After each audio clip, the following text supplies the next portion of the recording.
This episode is going to be the first in a short series that I'm doing on the life of Dietrich Bonhoeffer. It's going to be a short series because I'm not planning on going all that in depth into his life, but because there is so much controversy surrounding him and the way that his narrative is portrayed today, I think it's really important to cover some aspects that you probably won't see.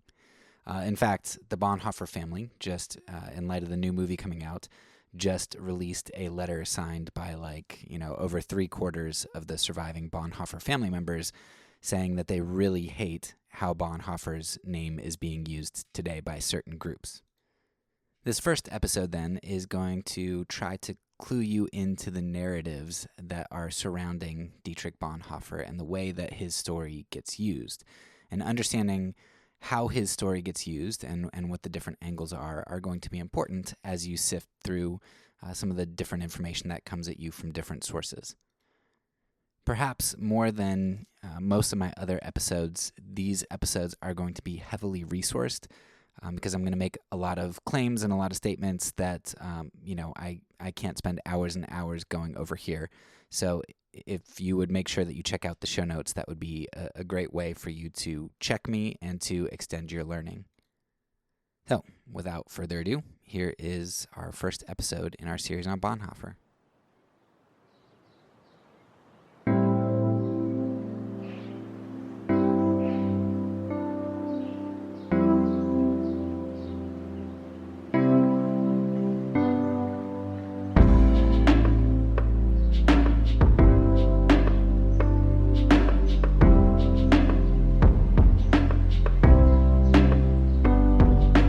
Welcome back to the Fourth Way Podcast. I have been studying nonviolence for about the past 8 years or so at this point, and I have to say it has been extremely rewarding for me. Now, first and foremost, it's been rewarding because I believe that it is the teaching of Jesus, and therefore it has drawn me closer to him. But beyond that, I also think that God created the world to work in line with the good, meaning that doing good isn't just the right thing to do, but it's also, at least in the end, the most beneficial thing that we can do. So studying nonviolence then has really impacted me not only in regard to my personal attitudes, but also my actions on both the small and the large scale, ranging from how I discipline my children to how I act in the political sphere. Now, certainly, I can't deny that a large part of this study has been intellectual in nature. There are brute propositions and historical facts that you have to deal with when you form your beliefs. But really, I think what has been the most influential in my life in moving me from intellectual assent to real-world action has been the examples of others, the great cloud of witnesses, as Hebrews calls them, or as Chesterton might call them, the democracy of the dead. The lives lived out by great men and women throughout history have spoken and continue to speak into my life. They cast their votes for how I ought to live and exemplify what a life of integrity, sacrifice, and courage looks like. I think of great men like St. Martin of Tours or Dr. Martin Luther King Jr. I think of women like Perpetua and Gladys Aylward. They inform me not merely in regards to my faith, but in regard to my actions, because they embody the teachings of Jesus for me. They show me what true faith lived out looks like. And one of the biggest heroes of the faith for me, especially as it relates to nonviolence, has been Dietrich Bonhoeffer. He's had such a big influence on my thinking, not only because he's fairly modern, and therefore it's easier to put myself in his shoes a little bit, but he's also influential because he's faced what most of us today would consider to be the greatest evil in the last century. Bonhoeffer stood up to evil incarnate, to Hitler and the Nazi regime.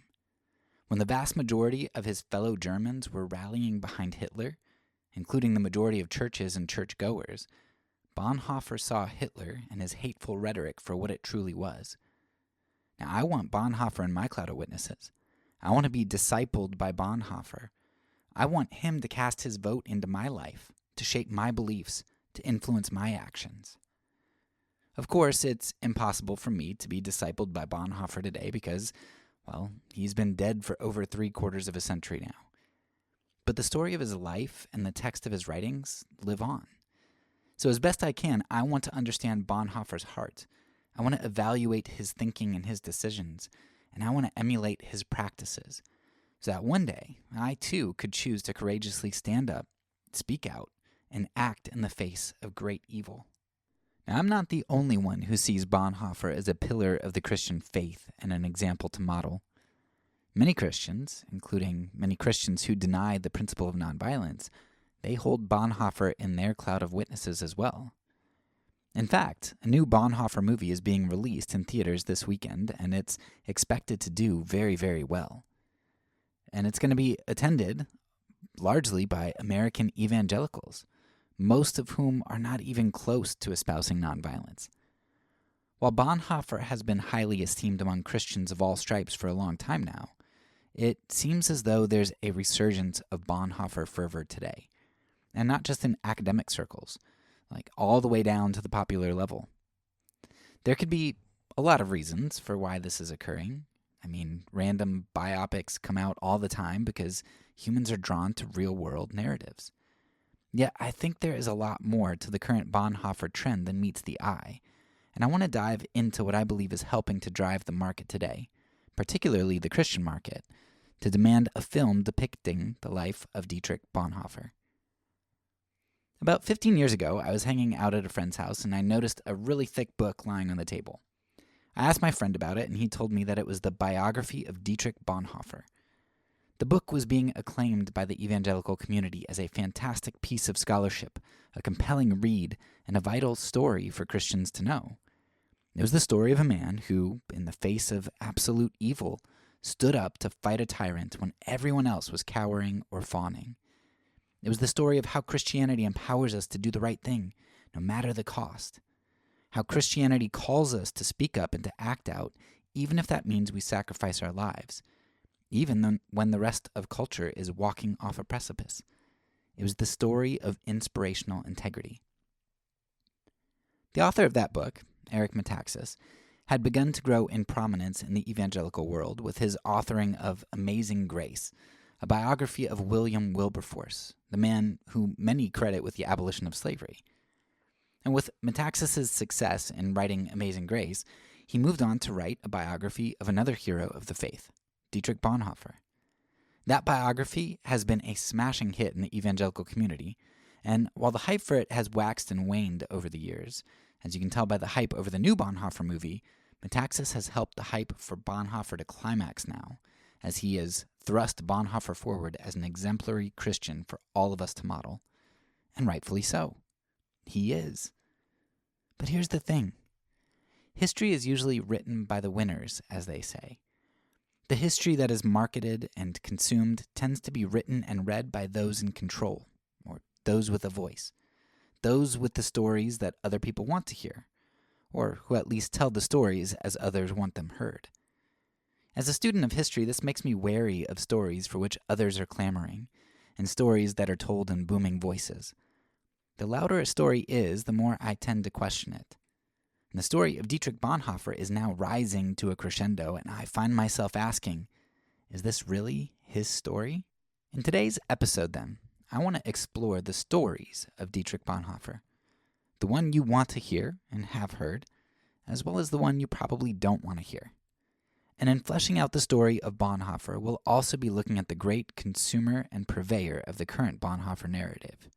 No, not Metaxas exactly, though we certainly do need to talk about him, but I mean evangelicals and the broader Christian community. A whole industry, a whole political party has been built up around the evangelical community. And to understand how we got the Bonhoeffer of today, we need to understand both those who peddle him and those who consume him. There really isn't any best place to start in this story, because history never really begins. It only ever hesitates, stutters, and bifurcates. But stories have to begin somewhere, right? And I think the best place for us to start the story of the Bonhoeffer market is immediately following his death in 1945. In the late 1930s, the world had been snapped out of its hopeful idealism, an idealism created by the culmination of the First World War. The horror and tragedy of that war seemed so clear that some, many even, called it the war to end all wars. Who'd be that stupid to ever go to war again after seeing what they saw? The world had learned its lesson about war and evil. But the war to end all wars was a war that just started another one, an even bigger one. Because cyclical violence and harsh retribution, two defining characteristics of pretty much all wars, they don't create peace. They are means unbecoming of and antithetical to the ends of peace. Unsurprisingly then, after the end of the Second Great War, there was no end to war in sight. Reinhold Niebuhr, a prominent theologian, formed in the furnaces of the two world wars, along with other theologians, they were spearheading a movement of realism. The idea that ideals like the Sermon on the Mount and living like Jesus were hopes for a future day, but that they couldn't really function in the world as it currently was. To live rightly and to do justice in a world as fallen as the great wars showed us it was, it meant that if Christians wanted to be useful, they needed to be practical. Christians would have to be realistic and embrace means that would be unbecoming of a Christ-like individual in the eschaton. The world came out of World War II ready to embrace this realist moral ethic. For twice in a single generation, it had revealed how fallen it truly was. The fires of hell had to be met with the fires of hell, even if that hellfire had to be wielded by the children of heaven. Only 5 years after World War II ended, the U.S. and other nations entered the Korean War. That was followed by a decade in Vietnam and countless proxy wars and governmental overthrows in between, all on the pretext of stopping the spread of communism. While the U.S. was waging external conflicts and running propaganda campaigns against a phantom of its own making, it was also managing its own internal conflicts and propaganda campaigns. McCarthyism and the Red Scare, a persecution of anyone associated with the idea of communism, raged on at home. The civil rights movement fomented great unrest as well, with leaders who were seeking justice conveniently being labeled as communists and Marxists in order to be dismissed. Simultaneously, leaders at home began virtue signaling in order to create a clear separation between them and godless communism. President Eisenhower, though he was a professed Christian for a long time, he became the first president baptized while in office. Under his administration, all U.S. currency received "In God We Trust" on it. The Pledge of Allegiance had "Under God" inserted into it. The National Prayer Breakfast began, and Veterans Day was adopted. The United States was preparing itself for a world steeped in realism. Never again was it going to be caught logistically unprepared as a result of its isolationism, like it was in World War I. Never again would it be caught militarily unprepared as it was at Pearl Harbor, or ideologically unprepared as it was for the start of the Cold War. Charisma, information, and violence, those were power. Those were control. That was how the real world worked. And the United States was going on the offensive to control the world, but at first had to control its own populace. Over the next 70 years, the American people would be educated in these currencies of realism. They came to love the power that violence brought them and embraced militarism. They came to love the power that economic goods brought them, and they embraced materialism. And they came to love the unity and power that ideology brought them, and they embraced nationalism. If this is how power functioned in the real world, if this is the real world that God had handed to us, then we were going to be prepared to take control in His name. When the powers of government began more seriously courting the ideology of religion for the unifying power that it could give them in such a tumultuous time, the evangelical church was largely uninterested in politics. A famous sermon by the late Jerry Falwell presents this really well. In a sermon preached on March 21st, 1965, 20 or so years after the start of the Cold War, exactly a month after Malcolm X's assassination and smack dab in the middle of the Selma March, Falwell preached a sermon entitled "Of Ministers and Marches." In this sermon, which is well worth a read, I highly recommend it, and you can find the link in the show notes, Falwell argues that Christians are to essentially refrain from politics. Falwell says that, quote, "Our ministry is not reformation, but transformation," end quote. Falwell talks about the local bootleggers and other ilk, moral ilk of their area. And he says that Christians don't seek to make laws to put those immoral people in jail, but rather Christians preach the gospel to them in hopes of their transformation. In the sermon, Falwell waxed biblical about the Christian position in the world and our distinction from state action. But if you know anything about modern-day politics, then you likely recognize the name Jerry Falwell, and you know that he was extremely involved in political engagement. What changed for Falwell? Did the Bible change? Nope. Now, what a lot of people want to do is they want to attribute Falwell's position change to the issue of abortion, with Roe versus Wade being decided in the early 1970s, in 1973, less than a decade after Falwell's Of Ministers and Marches sermon. But as Randall Balmer clearly shows in his various books, the abortion issue was not a major unifier for evangelicals or any political group until the late 70s at best, and really more like well into the 80s. Now, Falwell's change of views in regard to politics, it wasn't spiritual or moral. It was the result of a loss of control. Falwell was content to let politics run as it did in 1965 because up until the 70s, it allowed him significant freedom and control, being in the majority. If the government wanted to legislate integration, well, Falwell didn't really like it, but, Falwell would just circumvent that by creating his own segregation academies, private schools, I mean. Simultaneously, he was going to undercut the credibility of Christians who agreed with integration, and he would call integrationists godless Marxists. And any Christian who joined the integrationist cause would be labeled as unchristian, because they were seeking reformation rather than transformation. But in 1971, in Green versus Connolly, the government determined that segregation academies like Falwell's would no longer receive tax-exempt status due to their circumvention of the new integration law of the land. Now, soon afterwards, Falwell was much more interested in reformation and becoming politically involved.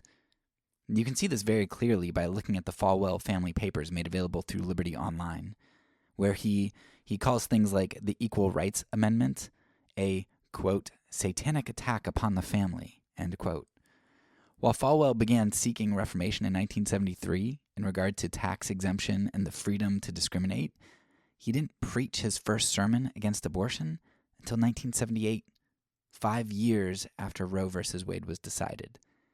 As Dr. Balmer points out, the rise of the religious right can, with a pretty high degree of certainty, be linked to starting primarily in relation to the issue of integration and a loss of state funding for religious institutions. It was largely linked to religious freedom, the religious freedom to keep raking in the dough from the government and to discriminate.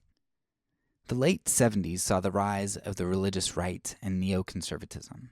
The religious right, in particular, was grown out of a desire to escape state imposition, as we just saw, and it centered its values around the idea of freedom.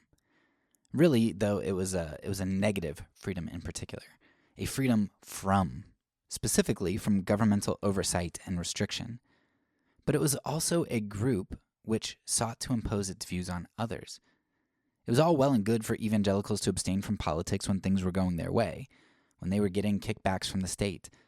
But now they were losing power, and that's really uncomfortable.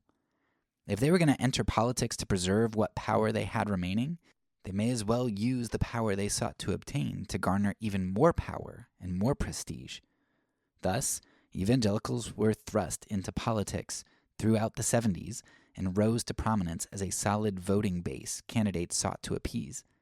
A base who now not only viewed politics as an acceptable and vital means to both transformation and reformation, but a group who also began to be conformed to the moral ethic of realism in which the political culture was steeped.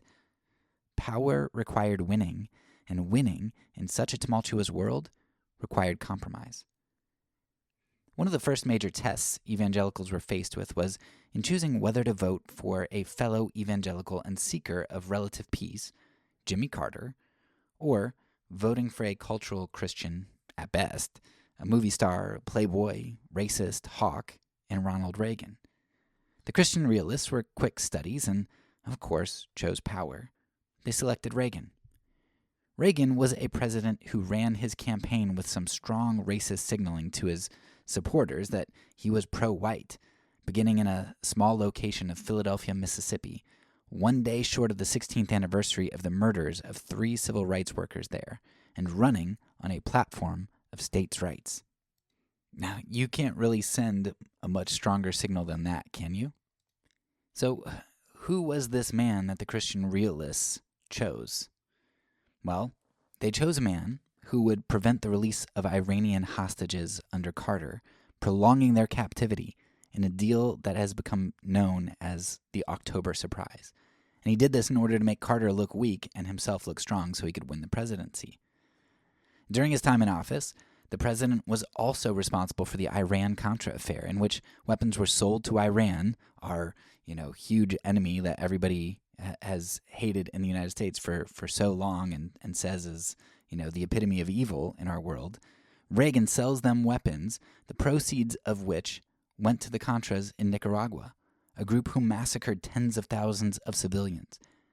It was also during this time that the Reagan administration inadvertently created and exacerbated the crack epidemic in the inner cities by allowing drugs and money funneled by the Contras to go unprosecuted so that the Contras could prosecute their own war at home. The Reagan administration was responsible for a number of other great evils, but 2 that are particularly representative are his support of 2 horrendous dictators, Rios Montt and Ferdinand Marcos. Both dictators ran heinous regimes in their respective countries.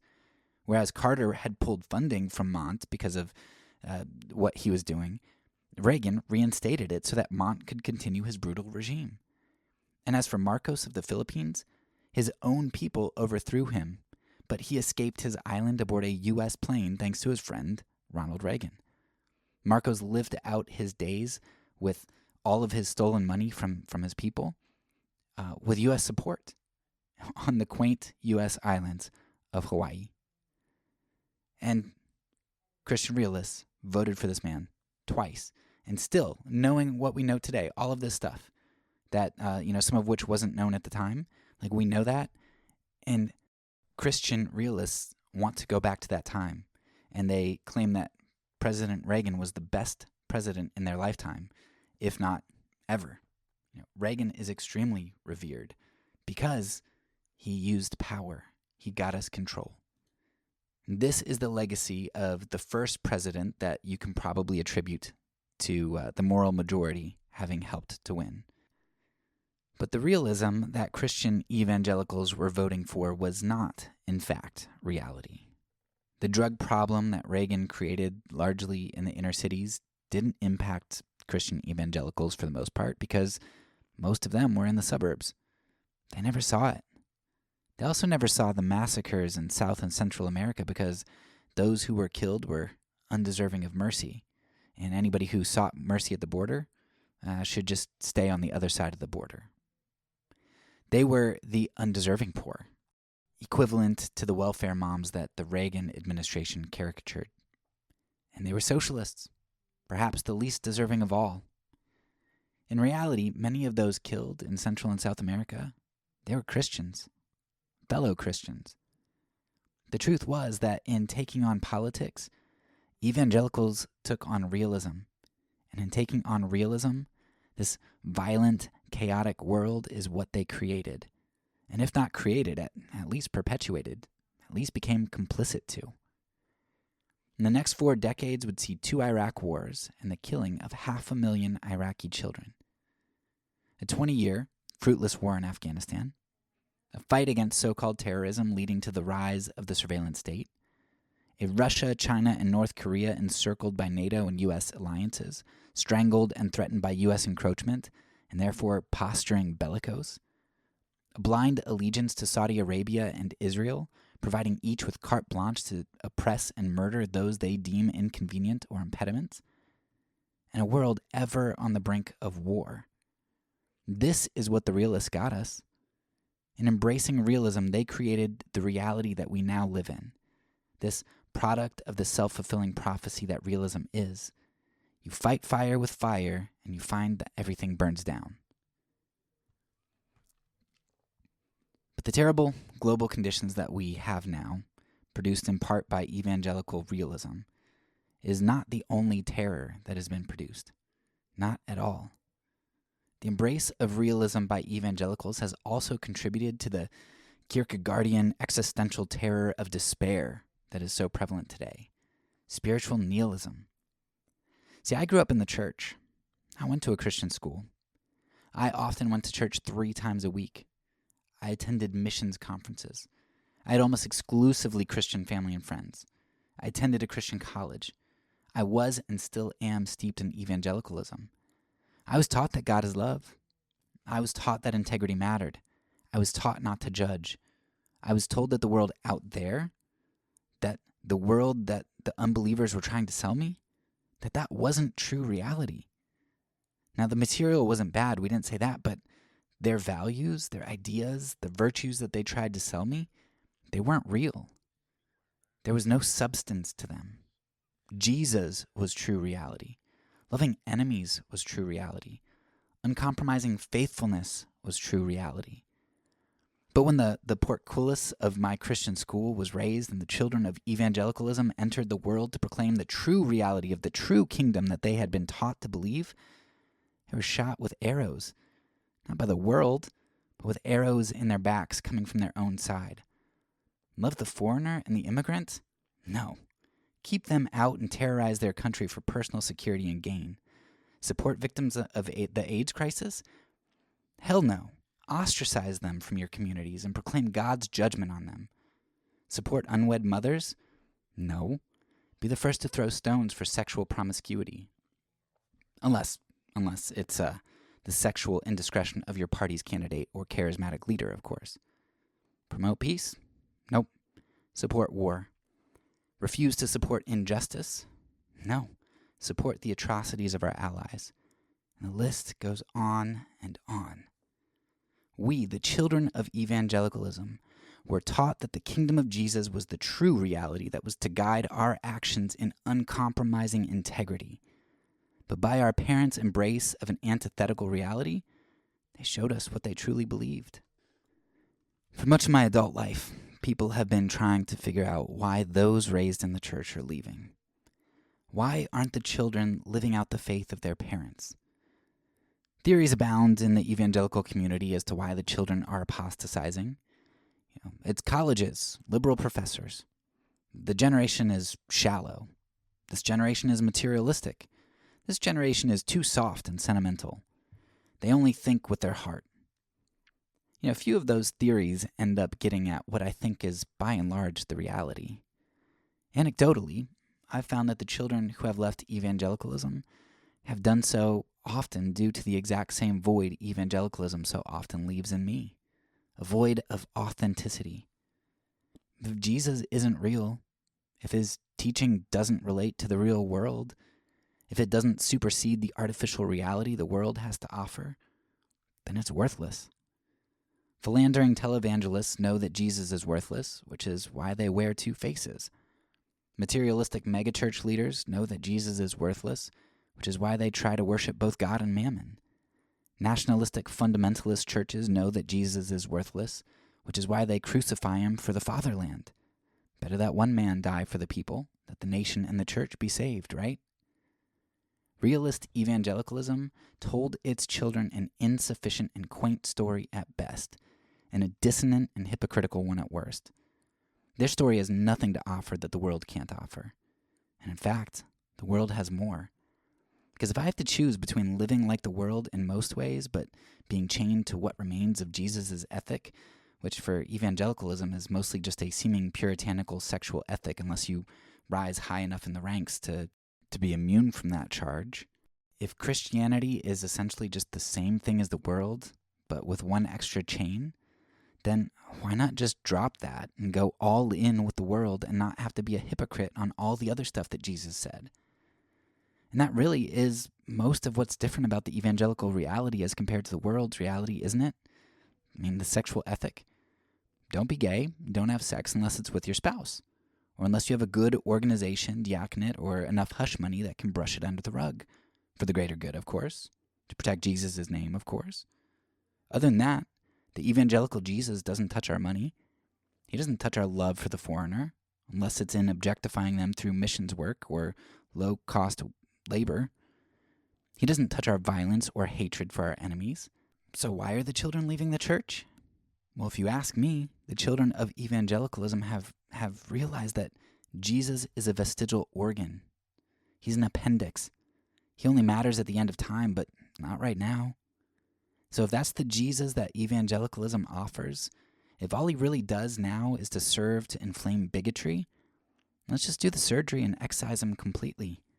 We don't need our appendix. Carpe diem. Now, as a child of evangelicalism myself, I have seen this apostasy happen to many of my friends. I've seen them faced with accepting the reality that evangelicalism could teach but not show, or the reality that evangelicalism and the world both actually embraced in regard to power and control. I myself have been faced with this decision to apostatize many times, but I just couldn't dismiss the compelling reality depicted to me in Jesus, no matter how deviant the broader community was from him.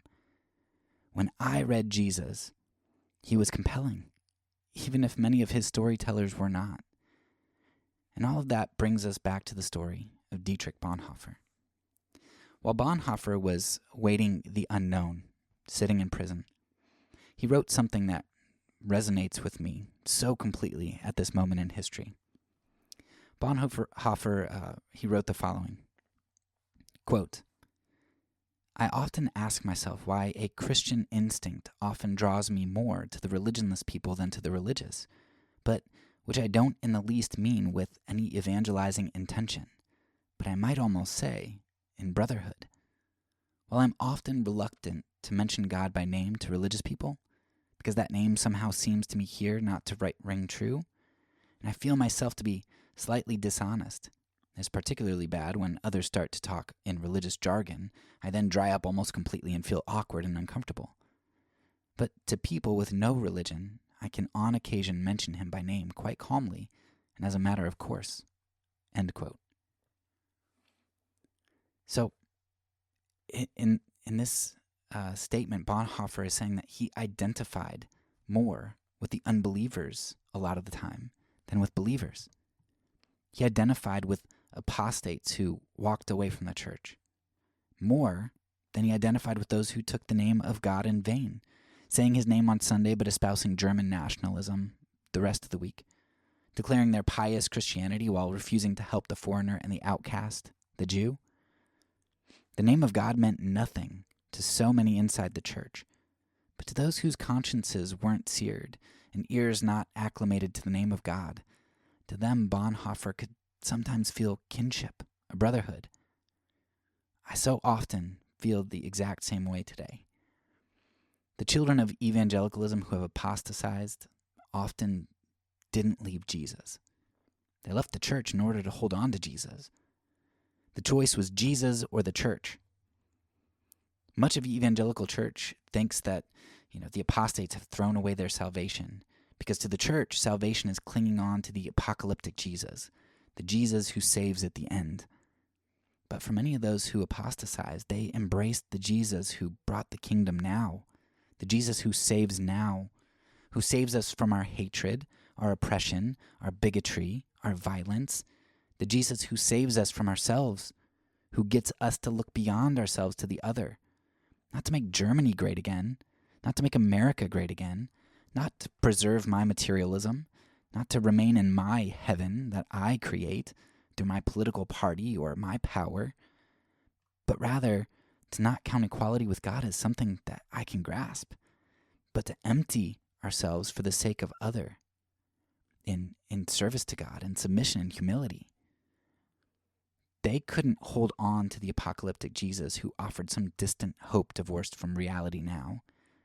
They needed a Savior now, and the church couldn't point them to him. And that's why, like Bonhoeffer, I so often feel a greater kinship with unbelievers than I do with those inside the church. I feel closer to Jesus, closer to his kingdom and his saving work in me and in the world when I'm in the presence of those who don't take his name in vain. The popular version of the Bonhoeffer story, as presented by Eric Metaxas, is essentially the embodiment of this side of evangelicalism that I and the apostates seek to leave behind. this religion that leaves Jesus and the ideal behind for the promise of efficiency and pragmatism that modern realism offers. And what is the power that modern realism offers? Turning stones to bread, providing for us, catching us when we fall, and putting the power of empires at our fingertips if we would just bow the knee. I mean, who could compete with that? Nobody, of course. And that's why Bonhoeffer, at one naive point in his life, he toyed with the idea of pacifism, this beautiful ideal that could never be, and maybe he even committed to that peace ethic. But as the Hitler regime came to power, he began to realize that in order to make a real difference in the world, in order to grasp the power away from Hitler, Bonhoeffer had to throw off his idealism, for such an ethic could never work in the real world. Upon accepting a new realist ethic, Bonhoeffer began engaging in plans to assassinate Hitler and wrest power from his hands. Bonhoeffer emerged from his quaint idealism and disengagement in order to embrace action and power in the most meaningful, and perhaps the only meaningful way possible in the real world of politics and nation-states. He accepted and embraced force, violence. In one respect, you can't really blame Metaxas for his version of Bonhoeffer. One of Dietrich Bonhoeffer's closest friends and his initial biographer, Eberhard Bettge, relayed this very narrative of Bonhoeffer's transformation to readers. Now, considering the credibility of Bettge, who was very credible, he was a very close friend to Bonhoeffer, and considering the evangelical community's realist trajectory, it's not a surprise that this narrative of Bonhoeffer, the realist, the idealist turned realist, the pacifist turned violent, it's not a surprise that this has been the going narrative for most of the 80 years since Bonhoeffer's death. It's not just Metaxas. But I am specifically concerned with the Metaxas version for two reasons. First, because it's my group's version, and I want to deal with our own issues. I don't want to look outside, my group and, try to blame other people or critique other people. And second, as Christians who seek to follow the teachings of Jesus, we should have the tools to be critical of realist narratives. So we should know better. And there is indeed another narrative of the Bonhoeffer story, attested to by more numerous sources and just as credible of sources, all who had a high degree of proximity to Bonhoeffer. This counter-narrative claims that Bonhoeffer did indeed embrace pacifism, that Bonhoeffer did indeed remain a pacifist, and that Bonhoeffer never embraced the realist option of violence. And this evidence is based not only on eyewitness testimony, but also evidence found in court documents and in Bonhoeffer's own writings.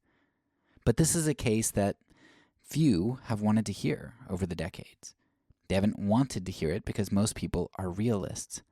They know how the world works, and in order for Bonhoeffer to be our type of hero, he has to be a real hero, which means that he had to be willing to engage in real action in the real world.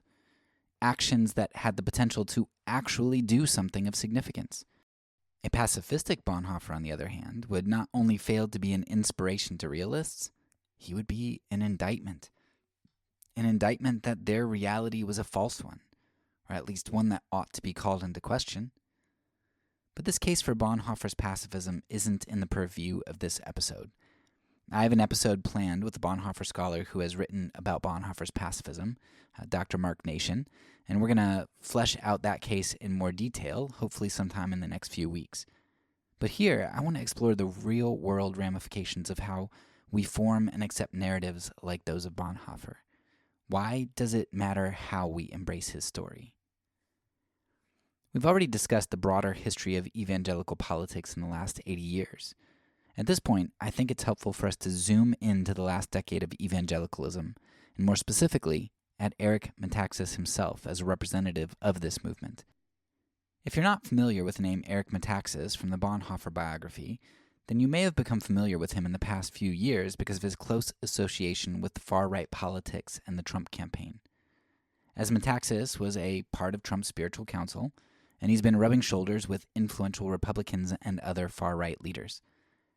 Or, perhaps when you were searching for this Bonhoeffer biography in preparation for the upcoming movie, you also saw his other books like Donald Drains the Swamp, Donald and the Fake News, or Donald Builds the Wall, illustrated parables about a caveman named Donald, based on true events, of course. Or maybe you have visited Metaxas' Instagram, which is filled with talks, many about how our current cultural moment is akin to Nazi Germany. Now the church has to stand up now. Or maybe you heard Metaxas' rhetoric in December of 2020, less than a month before the January insurrection, when he railed against the presidential election being stolen by Democrats and how it was time for Christians to stand up and to be willing to fight to the death and shed blood if it came to that. Metaxas has made much of his name in the evangelical spotlight, selling evangelicals the exact type of narrative that most of us want to hear. Heroes of the faith who, rather than engage in a Benedict option of withdrawing from a society, have taken the Christendom option and sought to impose morality through force, the force of the state, like William Wilberforce. Or those who tried to do it by the force of a gun or a bomb in opposition to a wayward state, as it's claimed Bonhoeffer did. But before you try placing yourself inside of a narrative someone's trying to sell you, it's always good to make sure that you know the full story.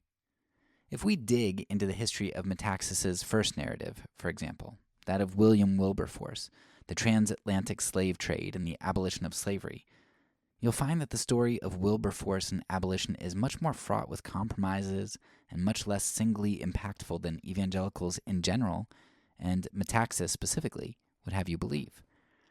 The story of Bonhoeffer is similarly complex. But for a group that seeks to control society, and who seeks the helm of power as near equivalent to the helm of salvation, the story has to be told, and it has to be believed in a particular fashion. I recommend you look up Metaxas' 2012 prayer breakfast speech, because it really was quite good, I thought. It was funny, it was gracious, it was loving, yet it was also confrontational and forceful. It was really compelling, I thought. But as you start to read and watch Metaxas' more recent works, you'll find that he has become more and more polarized, frequently invoking Nazi Germany as a prefiguring of what the United States is now becoming. In an ironic turn, Metaxas' rhetoric and logic actually sound much more like Hitler's, the figure of which Metaxas and many evangelicals see themselves opposing. And like Hitler, they witch hunt the communist threat they see behind every bush, bushes which are conveniently planted in front of anyone who opposes their reach for power. Like Hitler, they want to go back to a mythical day of old when righteousness prevailed because, as they see it, it was so much better then. Like Hitler, Metaxas and modern evangelicals use messianic language surrounding the Republican Party and Trump specifically. Their ideology is steeped in rhetoric and propaganda. But because they're realists, just as every other despot in history was, it's okay for them because they're wielding power for what they deem are ultimate justified values. Now, I don't know all of Metaxas' history, but it seems to me that his trajectory towards the far right was solidified by the two great heroes of the Christian faith that he wrote about, Wilberforce and Bonhoeffer. And nothing else shows this as much to me as the way that Metaxas is constantly referring to Nazism and our need to stand like Bonhoeffer did. Metaxas has been inspired by great Christian heroes, but he's been inspired by a specific interpretation of them. A realist interpretation. An interpretation that freezes them in a moment rather than seeking to understand the full history. And that's really one of the major things that realism does. When Metaxas sees Wilberforce as the overturner of slavery, he fails to see the many iterations of slavery that were abolished throughout the previous centuries by various nations, religious groups, papal edicts, etc. He fails to acknowledge that the United States actually documented and affirmed their intention to abolish the slave trade years before Great Britain actually did, the abolishing of which went into effect less than a year after Great Britain enacted their law. Metaxas doesn't see all of the compromises that Wilberforce made in order to end slavery in Britain, the reparations that Britain paid to slaveholders, the failure to repay any of the enslaved, or the sacking of Wilberforce's own friend as governor for refusing to uphold the years of continued slavery that were required for some of the enslaved after abolition supposedly occurred. Metaxas doesn't explore the historical reasons that Britain was finally open to abolition. It wasn't simply because they became more spiritually minded, but rather that their loss of the American colonies and the losses of their national competitors, like France losing Haiti, meant that slavery just wasn't as beneficial for them anymore. They were in a position to be able to relinquish slavery without too much cost to themselves. Metaxas doesn't spend much time talking about pietist do-nothings like the Quakers, exemplified in men like John Woolman and Benjamin Lay, a no-name dwarf hunchback who influenced the likes of Benjamin Franklin and Voltaire. These Quakers, who paved the way for the abolition of the slave trade from the bottom up, by example, in first abolishing slavery within their own ranks while also paying the enslaved that they freed, they paid them back wages. And they did this more than half a century before Britain abolished slavery. And Britain's abolishing of slavery, it abolished the slavery, but it paid the slavers, and it failed to compensate the enslaved. The Quakers, who often refrained from engaging in government, who freed their slaves and put their lives on the line to work in the Underground Railroad, they did more good than the majority of those who sought to vote, twiddle their thumbs until the next election, and do nothing but seek top-down legislation until the interests of the state and slaveholders just so happened to converge. The realist interpretation doesn't see all that. It only sees the moment of power. It sees the government as power and associates the end of slavery with successful legislation being passed. But it doesn't see the deep foundation that really paved the way for that. Similarly, the realist perspective of the Bonhoeffer story will only accept violence as a meaningful way to act against someone as barbaric as Hitler. Hitler's power of great violence could only meaningfully be met with great violence. So when Bonhoeffer says that he was a pacifist in the early 1930s, when the majority of his close friends affirmed that he renounced violence, even up through Barth in the early 1940s, when Bonhoeffer's continued theological writings seemed to bear out his nonviolence, without a hint that his deep-rooted ideology had changed, none of that matters. What matters is that Bonhoeffer ran in circles with those who had planned to assassinate Hitler, and therefore he must be found guilty by association. It not only must be because it's the only route that makes sense from a realist position, but it must be because it justifies our group's continued realism. Now, whether Bonhoeffer succumbed to realism in the end, whether he toyed with killing as a rare exception for which he'd still be found guilty by God, or whether he maintained his pacifism, we'll never know for sure. I think the overall case that he maintained his pacifism is really the strongest, but I can't say that with absolute certainty. But what I can say is that the narrative that Becky and modern evangelicals have run with, without questioning, is that Bonhoeffer, like all true Christians who want to make a difference in the world, they must have been a realist ready to do violence. And that unquestioned narrative has added Bonhoeffer to our cloud of witnesses, not as someone who is Christ-like, but someone who, like us, is justified in accepting moral compromise in order to achieve the ends that we know God must want. But here's the thing. There's a great deal of dissonance that evangelicals take on here. And the children of evangelicalism who are walking away, at least in part, because of this dissonance. The stories that we were told growing up in Sunday school were rarely stories of power. They were stories of the ideal. Weaknesses conquering power not through greatness, but through faithful submission to the ideal. Daniel prayed to God, seemingly ineffectual act, despite its illegality, and he was thrown into a den of hungry lions. Dude, just stop praying until the decree ends, or close your windows. Shadrach, Meshach, and Abednego refused to bow down to a false god, a golden idol. They could have just kneeled without meaning it, and they were thrown into a fiery furnace, knowing that God might choose not to save them. I was told the story of David, who faced a giant warrior without armor or sword. I learned about the multiplication of fish and bread to feed crowds, disciples being able to walk on water, and even that the Son of God became incarnate, suffered, and died for me. For me. And then he rose from the dead. I learned that the currency in God's kingdom was idealism, faith in the unseen, but not in the unforeseen, because that's what the cloud of witnesses was for. I can't see God. I can't see his spirit, but I can foresee the future, the victory, the redemption, because of my cloud of witnesses. Because of those cloud of witnesses, I can see the promise of Abraham fulfilled in Isaac when Abraham himself couldn't foresee it. When Abraham tried under his own power to bring about the ends of God by embracing oppressive and sinful means that sexually exploited his maid Hagar and sent her and her son into the wilderness to fend for themselves, because of the cloud of witnesses and the stories and the narratives that I have, like that of Abraham, I can see what they couldn't. I can choose to forego the compromising means that appear good to me because I can see their lives, and in their lives, how God was faithful over time to bring about his good, despite their almost screwing it up in their moments of realism and weakness. But whereas Sunday school taught us, the children of evangelicalism, about the ideal, realists are constantly adding to their cloud of witnesses those who are strong. Those like Wilberforce, who fought a government, or Bonhoeffer, who supposedly fought a tyrant. A dwarf hunchback like Benjamin Lay, who's a prophetic witness through his daily lifestyle and testimony, who helps inspire the Quakers, a nonviolent sect and one that frequently disengages from politics, when he helps them to free the enslaved with back wages paid. That's a cool story, but there's no room for him in the realist cloud. Realists are looking to form towering cumulonimbus clouds of testosterone, courage, power, violence, and force. They have pre-inserted the revelation Jesus there too, this Jesus of blood and fire.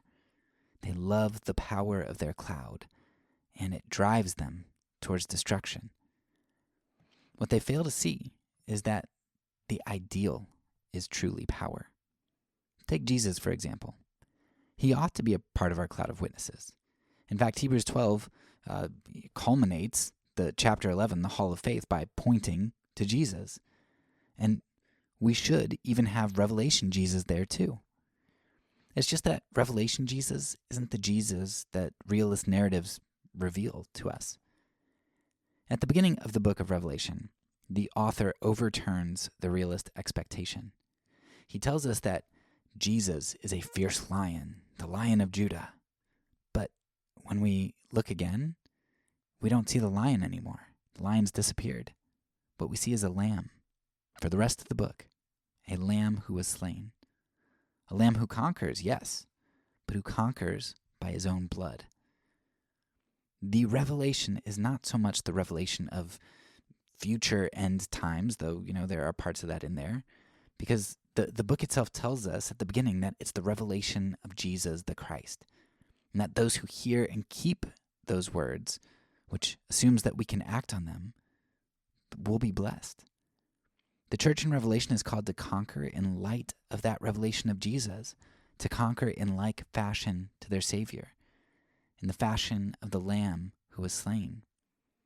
The servant is not greater than the master, and we are called to lay down our lives and shed our blood for the world.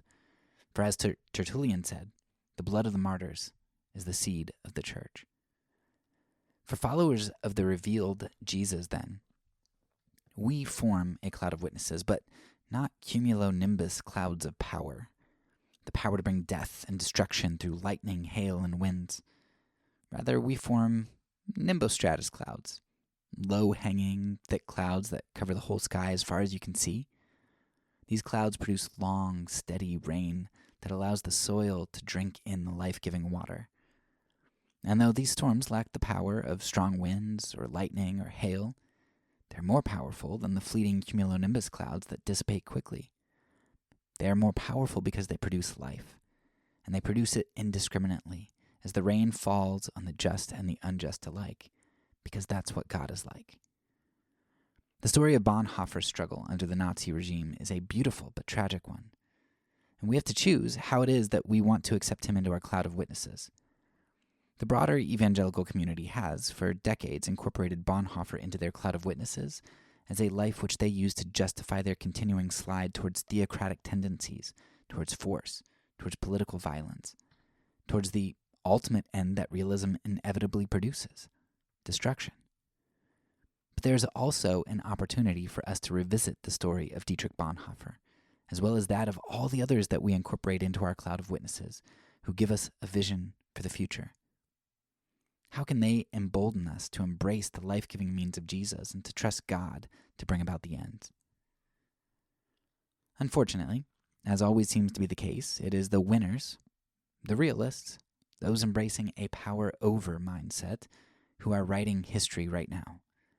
They are the ones spoon-feeding realism's seeming power to the evangelical consumers, the ones who haven't yet left the church anyway. Spoon-feeding it to them in packages like a simple and violent Bonhoeffer. Yet while I agree with the sentiment that it's the winners, the powerful, who get to write the history, I also think that this is why the powerful become history. Refuse in the dustbin of antiquity. Who knows the name of the Pharaoh who ruled the land of Egypt when Joseph was there? Who remembers the names of the Spartan warriors who struck fear into the hearts of all their enemies? Who knows the names of the barbarians who overthrew Rome? Very few, if any, remember these names. Percy Bysshe Shelley describes this nothingness of history into which all realists eventually dissipate in what is my absolute favorite poem, Ozymandias. So listen to Shelley here. It's beautiful. I met a traveler from an antique land who said, "Two vast and trunkless legs of stone stand in the desert. Near them, on the sand, half sunk a shattered visage lies, whose frown, and wrinkled lip, and sneer of cold command, tell that it sculpture well those passions red, which yet survive stamped on these lifeless things, the hand that mocked them, and the heart that fed. And on the pedestal appear these words, My name is Ozymandias, King of Kings. Look on my works, ye mighty, and despair. Nothing beside remains. Round the decay of that colossal wreck, boundless and bare, the lone and level sands stretch far away." Tyrants, rulers, realists, they're winners in a sense. They may have the power that they exert over others. They may have the power to kill and destroy. But why fear those who can kill the body? They have no power. For as someone wise once said, the means are the ends in the process of becoming. In the means of destruction employed by the realists are the seeds of the same ends, destruction. The real winners, then, are not those who get to write history, but those who endure it into eternity, where their names are remembered, and to them it is said, "Well done, good and faithful servant." Faithfulness, patience, and endurance ought not to be viewed as encumbrances that hinder, but as joys which drive us to conquer the world with our blood, not our enemy's blood, in the same vein as our Savior. What are we to do then? How are we as followers of Jesus to live faithfully and effectively in the world? Eric Metaxas offers us the way of Christendom: power, force. Rod Dreher has made a similar assessment to Metaxas in regard to the culture, but rather than seeing the appropriate Christian response as power and force, Dreher calls for a Benedict option, a withdrawal from society in order to preserve Christian culture without defilement. Now, I hate disagreeing with people who are likely much, much smarter and much more spiritual than I am, but I do have to say that I disagree with both of these men. So let me offer up a third way. And I think it could rightfully be called the Bonhoeffer option, but because his narrative is one that I'm arguing here and is up for debate, I'll call it something else that might not have quite as much baggage. I'm going to call it the Salvian Option. Salvian was a Christian who lived during the fall of the Roman Empire, writing in the 400s. One of his most famous works was entitled On the Government of God. And Salvian's work came out around the same time as another similar work came out, Augustine's City of God. Now, Augustine's work sought primarily to answer an accusation of the pagans that Christianity was bad for the empire. It was because of the Christians that Rome was falling, right? The Christians upended the sacrifices and the societal cohesion that had been present prior to Christianity's meddling. Augustine spent much of his work arguing that it was actually Christianity that caused the Roman Empire to thrive, and it was the pagan religion that harmed the empire. Salvian, however, took a different approach. Salvian, a thoroughgoing Christian, he didn't attribute the fall of Rome to the pagans not even to the barbarians. He attributed the fall of Rome to his own group, those Romans who claimed to be Christians. And Salvian argued that these Roman Christians had brought judgment upon Rome because they knew how to live just and holy lives, yet they embraced debauchery and injustice. The slaves in their service and the barbarians at the gates were better Christians than the Romans. And that's right. Many of the barbarians who helped to conquer Rome were influenced by the teachings of Jesus. A lot of them were Arians, but Salvian recognizes that even in their heterodoxy and heresy, they exhibited Jesus more than his fellow Roman Christians.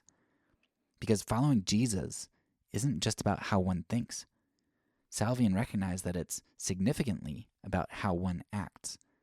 Living holy and faithful, uncompromising lives of integrity is absolutely vital to being a Christ follower. And it's vital for changing society. You can't divorce orthodoxy, right thinking, from orthopraxy, right practice. So if I were going to propose a method for acting in the world, I would choose the Salvian, the Bonhoeffer way. Live exemplary lives of holiness and love, calling your own group to integrity and repentance, and have faith in a God who has proven himself faithful to bring about the results. Pray with your windows open. Don't bow before an idol, even if you don't mean it. Whittle your army down to 300. Give the last of your food to someone in need. And when the barbarians are at the gates threatening to destroy the empire in which you live, don't blame them. Don't blame the non-Christians in your society. Repent and be refined. Bonhoeffer has a lot to teach us, much of which we'll never learn because we'll never hear it. I know in this episode you didn't get to hear a whole lot about what Bonhoeffer positively taught. I do have some previous episodes that I've covered before, and I'm planning on one or maybe two other future episodes after I see the Bonhoeffer movie next Friday. But I hope that by keying you into the prominent narrative and what's at stake, that you will at least be discerning in how you incorporate Dietrich Bonhoeffer into your cloud of witnesses, because he should be there. He should definitely be in your cloud. But if he's there, affirming you in your willingness to do violence to your political enemies, or if your Bonhoeffer justifies your hurling of lightning bolts at the barbarians at the gates, I think you've got the wrong Bonhoeffer. Instead, his story should water your soul with a soft and steady rain that produces life. Because that's what God is like. And our clouds should cause us to look to the heavens. That's all for now. So peace, and because I'm a pacifist, when I say it, I mean it.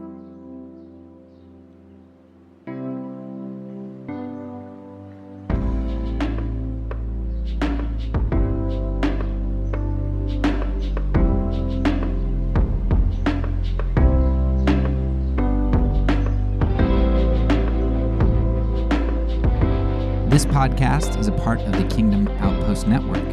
Please check out the links below to find other great podcasts and content related to nonviolence and kingdom living.